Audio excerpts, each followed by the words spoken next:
Welcome everybody. I'm here for Choice Home Mortgage. Thanks for checking out our channel where we talk all things about home buying, lending, and credit with industry experts. Today we're speaking again with Esther Beatty, Senior Loan Originator for Choice Home Mortgage. Esther will be sharing about what a reverse mortgage is as a loan originator and diving further into that topic. Hi Esther, how are you today? I'm wonderful. How are you? Doing well. Thanks for being here and chatting with us. Yeah. Always lovely to have you. Thank you. So I learned recently that a reverse mortgage is another term for HECM. Can you explain what a HECM is exactly? So a HECM, HECM, stands for Home Equity Conversion Mortgage. It is insured through the Federal Housing Administration and provides a huge amount of protections, more so than even on the forward side. So essentially it's using your home equity. They give you the option to never make a payment, so there's insurance to guarantee that there's no eviction or foreclosure, basically. They protect the homeowner through the HECMs, as we say. I like that, HECM. So please tell me a little bit about why reverse mortgages, or HECMs, are so relevant to today's financial outlook. So for a lot of seniors, they can be used as a financial plan and tool for their retirement. That's the huge benefit, and even it's not like a last resort type of loan. It's more of, you've been paying into this all your life, right? And maybe you've owned the home for 20 years. You could even own the home for 10 and it would be still worth looking into. Wow. Some people use it as leverage because your, retirement accounts, you've got like required minimum distributions, and that's all taxable events, whereas these are not. So it's an advantage. We always suggest, if you've got a financial planner, we could talk with them and create a better financial plan for your retirement years, because it's really using another financial tool, which is your home. A huge chunk of equity that's just sitting there, not being utilized. So it's helpful for retirement. That's really great to know that it can be looked at as a financial tool, and equity in your home as a financial tool. I don't believe many people look at it that way. So that's fantastic. And moving forward to our next topic, people seem to have a few misconceptions about reverse mortgages, that you can either lose your house, or that you don't own your house, or that you can leave a debt to your children. Can you talk a little bit about some of the myths that you've heard and perhaps help educate about why some of these myths are not really current to today's times? Yeah. So we all hear this, you don't own your own home. That's, these horror stories about what used to happen. They've put in a lot of law and regulations to prevent that from happening. FHA got involved, the government got involved to ensure this, because that was the biggest fear. And it shouldn't be considered anymore as like the bank owns the home, because that's absolutely 100% not true. The bank never owns the home. There's only a lien on the home, right? It's a typical mortgage. You always retain title. So that fear is absolutely not true.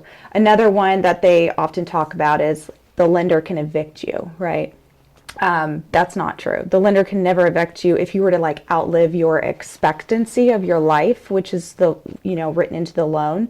That's not true. So even if you're upside down on it, the value of the home is only what's owed, right? So it's still, there's so many protections, and there's actually a law that was put in place. And if you look through your documents, whenever you're looking at a proposal, it will clarify the legality of what's called the no negative equity guarantee.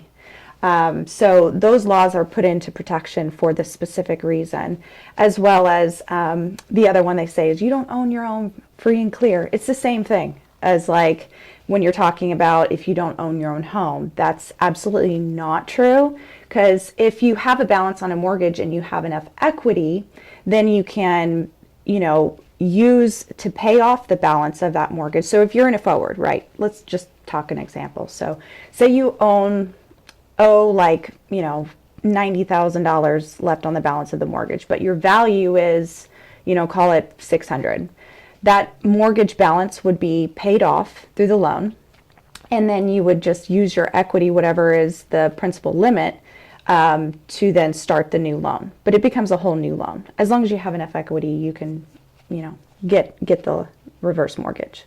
That's great. It's great. It's great to know that some of these myths that have been floating around for many years are really just not true, especially as laws change to protect homeowners, protect people who are really in a very vulnerable financial situation, or just stressed about inflation. There's tons of misconceptions out there, and if you really look into how it can be utilized, it's not for everybody. Some people don't have a need for it. Some people do. Some people utilize it with multiple facets of their retirement.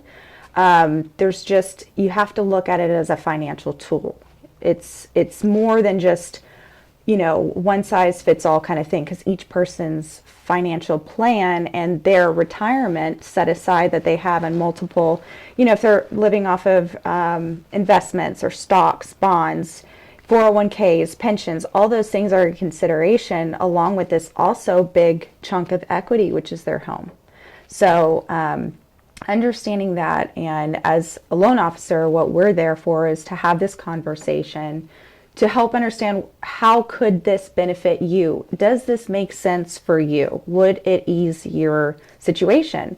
And the great thing about these is it's a choice. So you have the choice to continue to make a payment on it. So if you wanted to make, interest only payments, you can choose to do that. If you wanted to make a full payment where you're actually paying down the principal, you can choose to do that too. So that's great. Yeah. We like having choices. Right. Especially here at Choice Home Mortgage. Forwards don't allow that. Didn't realize that. Forward mortgage does not allow. So they will foreclose if you don't make payments. Can you talk a little bit about that? About how they don't do that? And it's just like, essentially, in a nutshell. I always, just think about it this way. Forward mortgages, you have to make that payment. And we all know that if you don't make that payment, they'll put on your credit, you'll get late payments, right? And then eventually, after not making so many payments, they send you a letter of default. The bank will then foreclose on your property, right? On these, they don't do that. So you have to do whatever the terms are of the loan. On a reverse mortgage, you have to maintain the property, so you can't let it, the roof cave in. So you need to maintain the property, keep up to date with typical maintenance that you always would on your home anyway. Pay your property taxes and your insurance. Always. And then it has to remain your primary residence for 6 months and 1 day out of the year. So other than that, you can choose to make a payment, not make a payment for the remainder of your life. So that's just in a nutshell. Well, that's very helpful, especially considering that most conventional loans are considered forward, and we don't necessarily hear that term, and now we understand reverse and why there's that difference. Yep. So if you could talk about the qualifications a person would need as far as income or documentation or credit score, can you share a little bit about that, please? Yeah, so they are less strict income requirements in forward mortgages. Great. So if you're on a fixed income, Social Security income, there's a residual income calculation. It's completely different than debt to income ratio requirements on forward mortgages. However, because of that, it gives you access to, your equity in the home differently because of the residual income, similar to a VA income calculation, because they use residual income.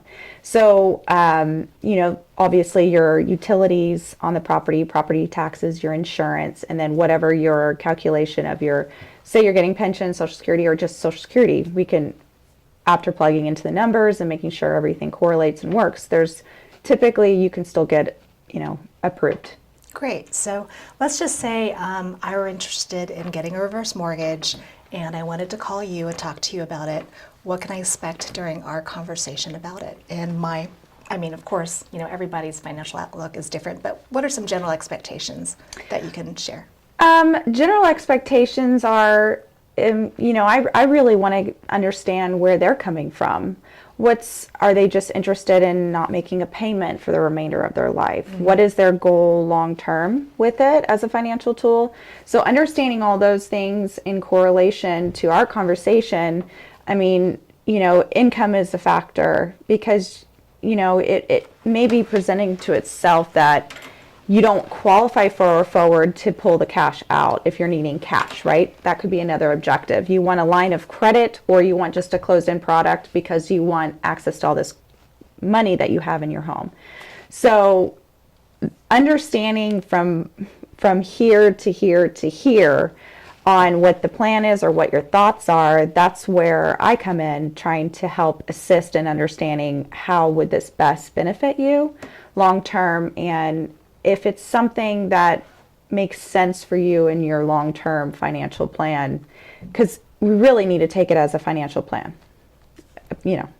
That's because it essentially is. That's what it is for your retirement. Great. Yeah. Good to know. So, generally speaking, how quickly can a reverse mortgage close as opposed to, say, a forward mortgage in this current economic climate? Is it a long process? Is it generally dependent upon documentation?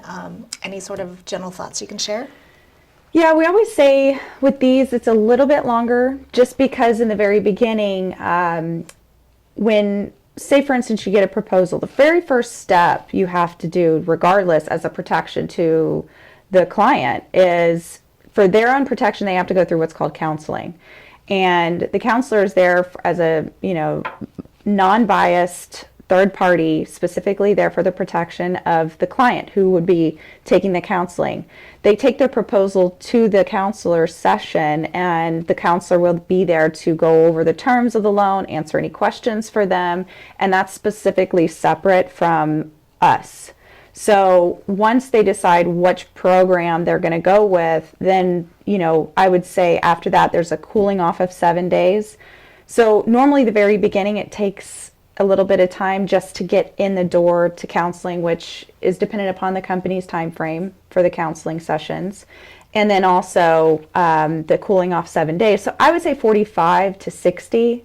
An appraisal has to be done and the closing documents and everything like that, but they have to go through underwriting. So on these, it's not as quick as a forward, but we are doing them pretty quickly. So, it's just the beginning part's normally a little bit delayed by a few weeks. 2 to 3 weeks typically. That's great to know. That's Yeah. great to know, so people can understand that it's not always going to be something that is as fast as maybe like a 30-day, which I know we've Yeah. done with forwards. Yeah. But it's just a multi-step process, and just to be patient, be able to make sure that we're here for the customers and needing to get the documentation. Of course, yeah, and it's not necessarily on our time either. So we have like multiple things that have to be done because it's just a longer loan process. But we're doing it as fast as the industry standards are. So some people don't even, like on home equity conversion mortgages with maybe other companies, they may not even be doing them for 3 to 4 months. Oh my goodness, that's a long time. So, but we're doing 45 to 60.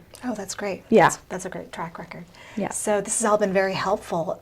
Is there any additional information that you can share that would enlighten our audience and our viewers on reverse mortgages?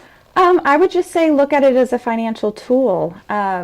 Most importantly, how could it benefit you? Have you ever thought about it? With different products, it's better to just have that conversation with a loan officer here at Choice in order for us to help figure out how could this utilize your equity for a goal, because everybody has different goals. Everybody has different things that they want to do. Some people, they just want a little bit of cash to get out to maybe repair their roof or something like that. They just need it at once. But some people want to utilize it for the remainder of their life. So you could set up like monthly distributions as an option where you're getting paid per month to help supplement your cash flow each month. So there's so many different choices in this. So it boils down to give us a call. Let us help understand your objective and maybe help understand what that is in order to offer you the best options that would make sense for you. That's great. All Yeah. great information. And I always enjoy talking to you because I always learn something new. And I hope our viewers have also learned something new. If you found this video helpful, please like and subscribe to our channel below or leave any questions or comments. We will be bringing you more and more content to help you along the process of purchasing or refinancing your home. We're here to help you make the right choice. Thanks for watching and hope to see you again soon. Thank you, Esther. Thanks, Lumen.